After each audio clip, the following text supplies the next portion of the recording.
Esto es una investigación sobre cómo es la forma de la Tierra, del investigador André Bourse. Y sin más, esto trata de aclarar la forma que tiene la Tierra. Y nada, pues es un muy buen documental. Antarctica, frigid, barren, seemingly endless. On December the 3rd, 1961, a 63-year-old woman by the name of Andrea Barnes set off single-handedly across this barrier of ice. On December the 18th, the weather turned against her. A week later, on Christmas Day, radio contact was lost. Miss Barnes was never seen again. This was to be the final leg in a journey that had started for her nearly half a century before. A journey ending in apparent failure. She had not succeeded in proving to the world that the Earth is flat.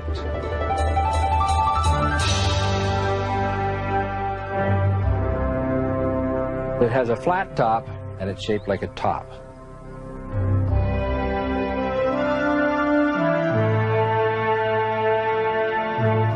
There's a certain amount of depth here because there must be a vertical axis on which it rotates, and the stability of the mass would indicate that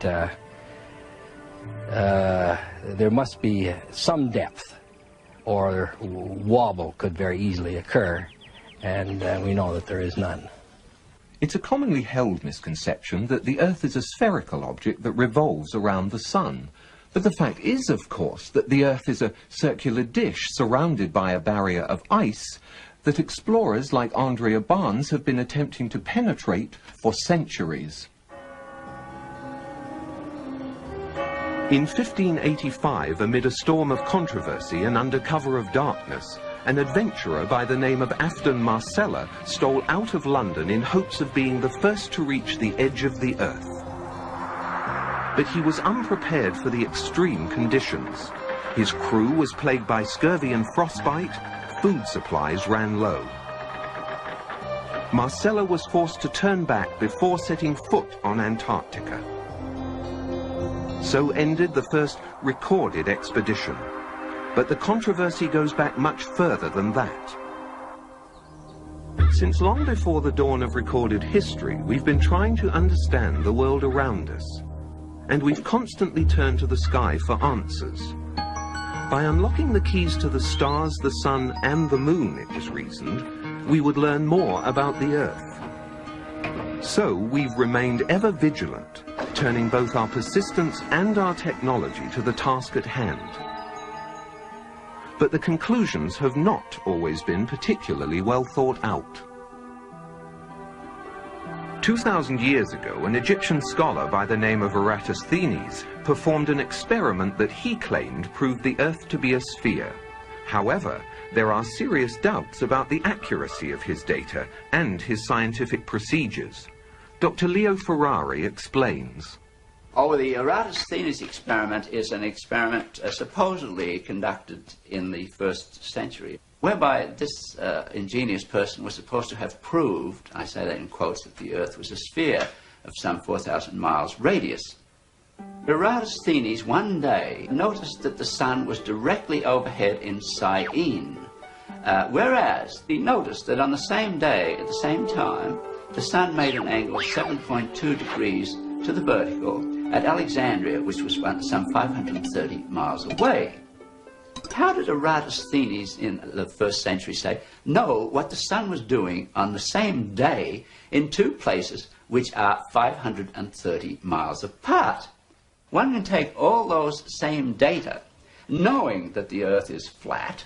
In one place you have the sun directly overhead, and at another place, at the same time, at 530 miles away, let us suppose that it does make an angle of 7.2 degrees to the vertical. Then we have a right-angled triangle, which it can be easily shown that the sun is some 4,000 miles up in the sky. These superficial, even, considerations show that it's impossible. The whole thing, it's a story, a fairy story made up and mindlessly repeated in textbooks. Fortunately, not all scientific arguments are based on such questionable research. The Greek astronomer Ptolemy determined to everyone's satisfaction that the Earth is flat, circular, and the central body in the universe. His theory went unchallenged for 1,200 years. Not surprising, really. One need only look around.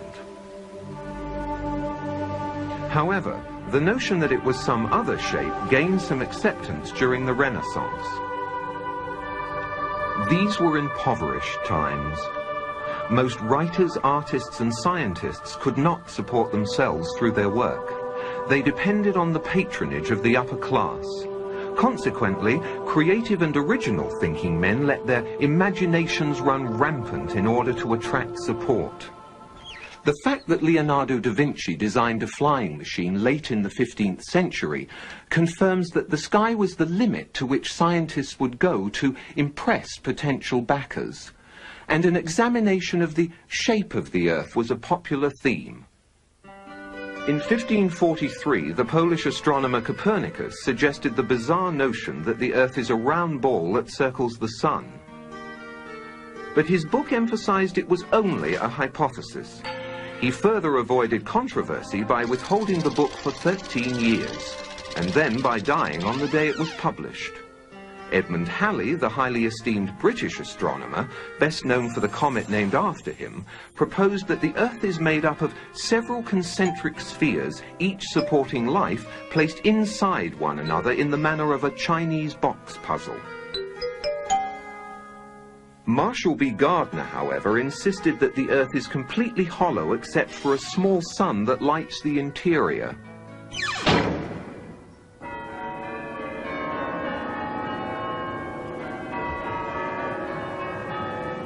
The argument, for all practical purposes, came to an end when the Church of England was established by law during the 16th century. They rejected many laws of the ancient Catholic Church, and to appear forward-thinking, they embraced many radical scientific notions prevalent at the time, including Copernicus' round Earth theory. With this endorsement, the theory found its way into the schools, which were then largely controlled by the Church. It has remained there to this day, and many children have accepted it without question. Andrea Barnes was not one of those children. Born into an Ontario farming family in 1898, Andrea was a bright child who spent much of her time learning about the world around her. She was inquisitive and precocious, and much to her teacher's dismay, she fervently believed the global Earth concept was nonsensical and easily refuted. Many scientists agree with her and are amassing evidence to carry on her work. There's all kinds of proofs right around you that show that the Earth is flat. A very simple one to think of is that we use plumb bobs to build buildings. In other words, to get the wall of a building going straight down, you'll take a string with a heavy weight hanging from it, and you'll make the building follow that string. That plumb bob will point to the center of a round Earth. That means that if you imagine that this was the correct Earth, you can imagine a plumb bob held here would point in that direction, and a plumb bob held here would point in that direction. That means the buildings would be bigger on the top than at the bottom. It would also mean that boats would constantly be sailing downhill. And invariably, in any discussion about the shape of the Earth, the first argument used in support of its rotundity is that as ships sail out to sea, the tops of their masts are visible longer than the hull. The fact is, of course, that the light rays from the lower part of the ship are no longer reaching the shore. When we consider that so eminent an authority as Einstein postulated and indeed proved that light rays bend perceptibly in gravitational fields, it should not be surprising that the light rays from the lower parts of the ship do not succeed in reaching the shore, are incapable of entering the eye of an observer, and so the particular part of the ship from which those light rays come is not seen. But it was hundreds of years before Einstein's time when explorers like Sir Francis Drake and Ferdinand Magellan were pushing out the boundaries of the known world. And it wasn't easy. As they ventured further and further from established trade routes, the fear of coming to the edge of the world and falling off became a very real one. Sailors became increasingly apprehensive about joining such an expedition. So Copernicus' notion that the Earth was a ball you couldn't fall off of was readily embraced by businessmen. And when Magellan's crew claimed to have circumnavigated the globe in 1522, it was seen as a new piece in the scientific puzzle. But more importantly, it was seen as a strong psychological boost for free enterprise. It's also been seen as a huge publicity stunt. The sailor thinks that he's traveling around the Earth this way, when in effect he's traveling around the Earth this way. And he's creating a circle. He's moving in a continuous direction around. He goes through the various parts of the circle, and he comes back where he started from. He's going around this way. Does running round your neighborhood prove that the neighborhood is round? By the time Andrea was in her teens, her brother Andy had already decided to go into the transportation business. And many of her friends had turned to nursing as a vocation. But Andrea devoted her time to exploring the world around her and to questioning. She was vehemently opposed to the use of globes in schools and formed a group to protest what she referred to as a load of old codswallop. They demonstrated in a manner they felt symbolic. But Andrea soon realized the only way people would listen was if she made a trip to the edge and brought back proof. And so, on her 16th birthday, she set off across the snowy deserts of Antarctica with little more than a borrowed pair of skis. However, like Marcella some 300 years earlier, she was unprepared for the harsh conditions and was soon forced to turn back. She tried to raise money for a larger expedition, but her cause was overshadowed by the outbreak of World War I, and it became more important to worry about maintaining one's stake in the world than arguing over its shape.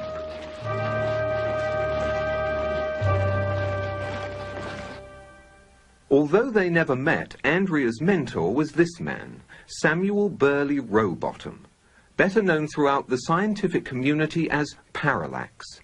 In 1881, he had published this book, Earth Not a Globe. Outlining dozens of experiments performed over many years, it quickly became the standard authority for anti-globularists. Perhaps the most significant experiments were those carried out on a canal known as the Old Bedford Level. Located in Cambridgeshire, England, the canal is perfectly straight over an uninterrupted 6-mile stretch. While there, Parallax conducted many experiments, all towards one conclusion, to prove that the surface of the water in the canal was indeed perfectly flat. In one experiment, a boat carrying a flag rowed from one bridge to another 6 miles away. An observer with a telescope placed 8 inches above the surface of the water found that the flag and the boat were distinctly visible throughout the entire distance. If the Earth is a sphere with a circumference of 25,000 miles, then over a distance of 6 miles, the second bridge should mathematically be 16 feet below the observer's eye line. But in spite of the mathematical evidence, any further attempts to restore belief in the flat Earth seem doomed by one of the supposed great moments in modern scientific achievement.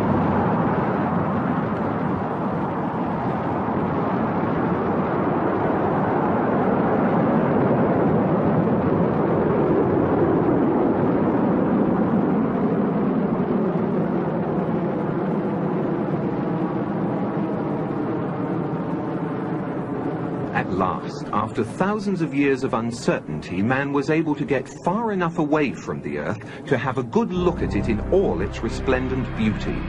It did appear curved, and photographs were brought back for all to see.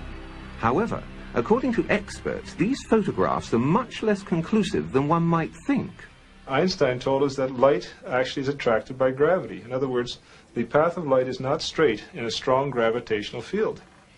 So, astronauts looking at the Earth see a curved Earth, but what they don't realize is that it's not the Earth that's curved, it's the light taking a curved path from the Earth because of the strong gravitational field of the Earth that makes the Earth look curved. So you're saying that those photographs from space that the Apollo mission brought back don't represent the Earth as it really is? Of course they represent the Earth as it really is, as seen by curved light. And so those photographs from space are entirely correct. And it's just that what has to be taken into account when we take data from those photographs is that light traveling through space is curved by gravity. And so it'll make straight things appear curved. And you know, it'll also make curved things appear straight.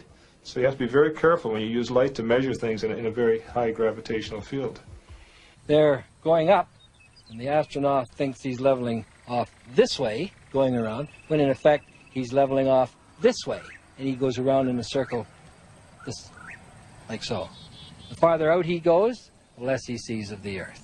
He makes a bigger circle, he can make as big a circle as he likes, and which is in effect exactly the same as if he was going around the world this way, and going out farther, he makes a larger orbit.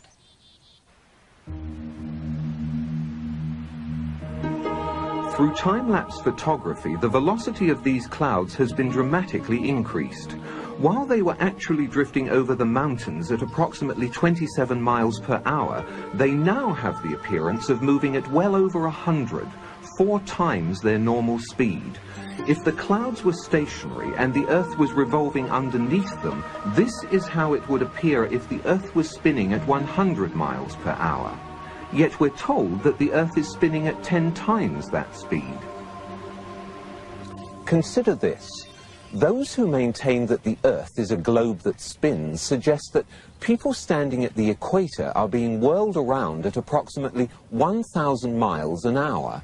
They further maintain that the Earth is spinning around the Sun at a speed of 67,000 miles per hour, and that our Sun is supposedly racing around the center of our galaxy at some 600,000 miles per hour.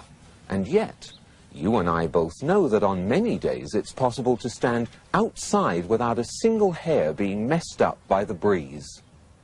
You put your hand outside a window of a car, which is going even at 80 kilometers per hour, a terrific wind goes blasting by and pushes your hand back. Imagine putting your hand outside the window of a car that's going 1,600 kilometers per hour. You just take your hand right off. With a sphere of 4,000 miles radius being spun round once every 24 hours, a little bit of calculations will show that that person there is being spun round at about 1,000 miles an hour and doesn't know it.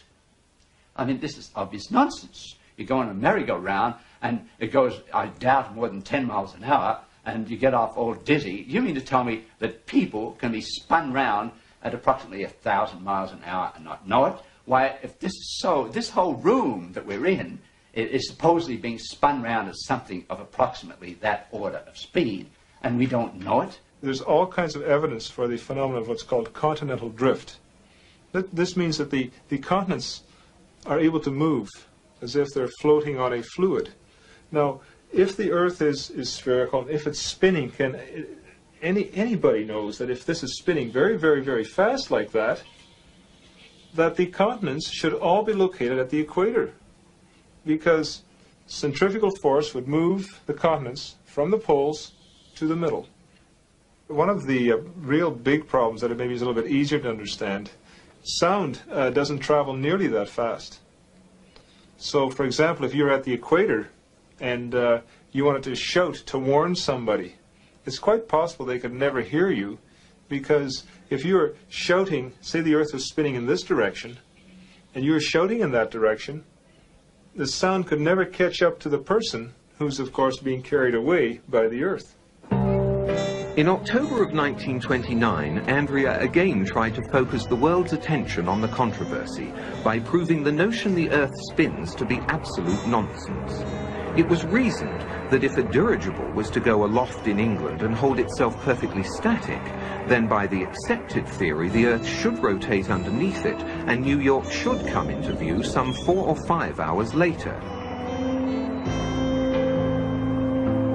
In fact, England was never lost from view. The dirigible eventually ran low on fuel and had to land. Andrea insisted she had made her point. But New York wasn't paying attention that day. The stock market crash monopolized the headlines then and for some time to come. Andrea had again been upstaged. Instead of going, spinning around this way and going around, it goes up and down. Now, when the Earth is up here, and this is the sun, no rays, dark. When the Earth is down here, daylight. When the Earth is here relative to the sun, and it's going up, sunset, into night. Reaches the top of its path, comes back down again, and sunrise.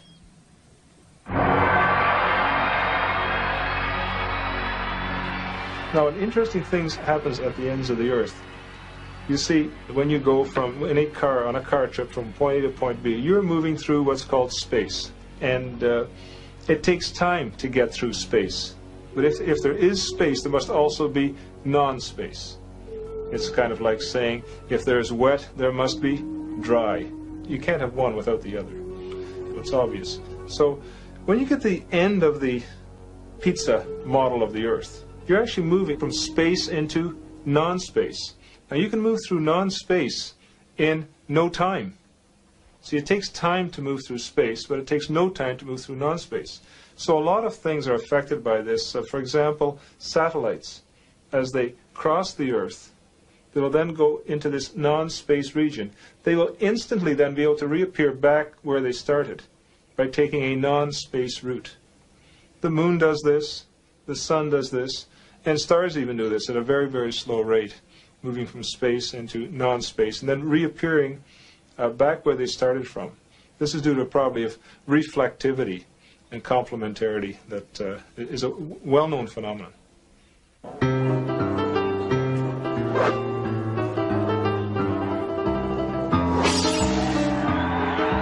By November of 1938, Andrea was prepared for her second attempt to reach the edge. A consortium of financiers were providing her with a plane and a large enough crew to make a legitimate go of it. And so, once again, an optimistic Andrea found herself in Antarctica.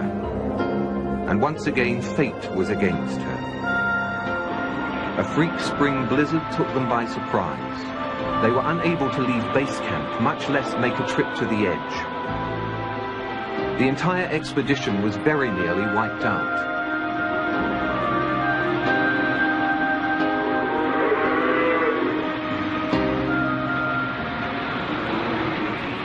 That was the last attempt Andrea made until 23 years later, when she set off alone by snowmobile in 1961.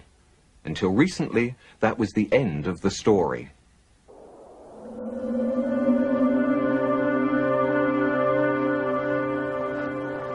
Early this year, a researcher stationed in Antarctica to study weather patterns found a snowmobile partially buried in a snowbank. It had run out of fuel and there were no signs of Andrea anywhere. But he did find these, a camera and a note. The note says only, "I have been there.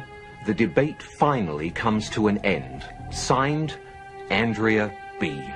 It had survived the frozen elements for nearly 30 years. Unfortunately, the researcher inadvertently opened the camera, exposing the film inside. Any pictures were lost, and Miss Barnes' trip is still very much shrouded in mystery. There was no description of what she had seen or how far away it was. But if we are to believe the note, then Andrea Barnes was very likely the first person in history to visit the edge of the Earth.